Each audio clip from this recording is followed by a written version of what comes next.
A very good morning, Zimbabwe, and welcome to Africa and Beyond Television Network.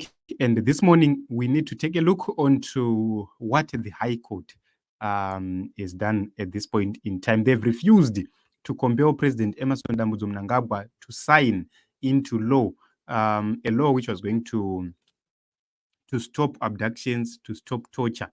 They've actually defended the ruthless regime, and we expect it to happen in such a way. So the news day reports that a High Court bid to force President Emmerson Mnangagwa to sign into law a charter outlawing the abduction and torture of government critics and activists has been dismissed, with the court saying it cannot compel him to do so. So the major question is, if the courts cannot protect the citizens who are being abducted, who are being tortured, who then will be able to do so? Because the courts must be the last resort lawfully. So human rights lawyer Obeshaba is cited Justice, Legal and Parliamentary Affairs Minister Ziyambi Mnangagwa and the Parliament of Zimbabwe and the Zimbabwe Human Rights Commission as respondents, respectively. The lawyer wanted the court to order Mnangagwa to sign and accede to the Convention Against Torture, saying failure to do so is a breach of his right to equal protection and benefit of the law. He also sought an order that Mnangagwa, within 12 months from the date of the order, should ensure that Kate is brought to Parliament for ratification.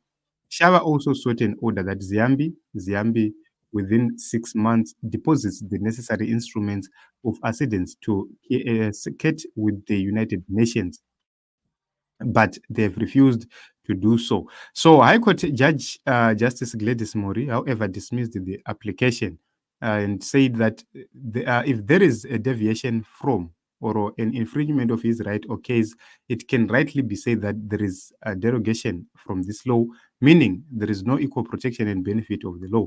That is what the judge said, and said, I find in the result that applicants' relief based on Section 56(1) infringement cannot be granted.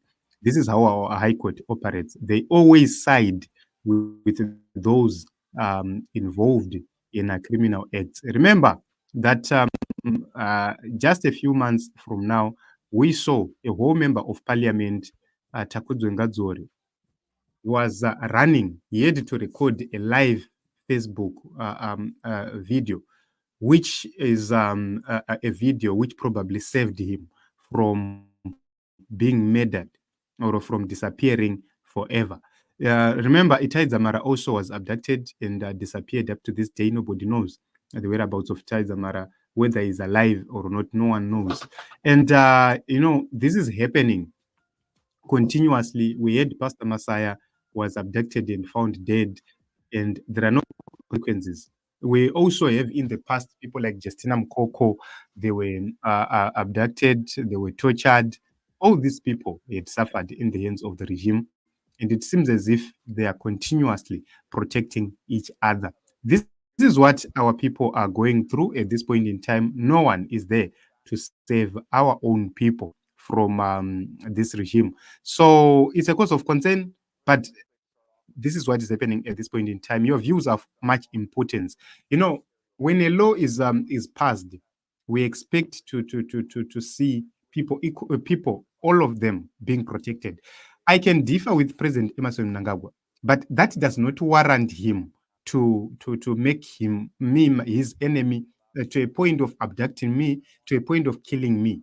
That is not proper. We need to differ.